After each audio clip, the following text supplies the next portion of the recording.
নমস্কার বন্ধুরা, penile curvature নিয়ে আমায় অনেক পেশেন্টরা প্রশ্ন করেন এবং সেই জন্য কি পেনাইস মাসাজ যুক্তিযুক্ত।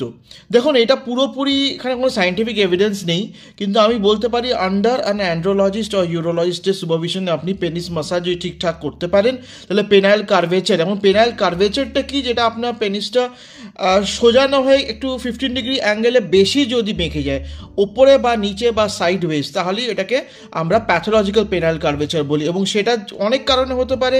একটা জেনেটিক হতে পারে, জন্মগত যেটা প্রবলেম, একটা হচ্ছে গিয়ে অনেক সময় চোট বা ট্রমার জন্য হতে পারে, বা পেরনিস ডিজিজ যেটা খুব ইম্পর্টেন্ট সেটার জন্য হতে পারে।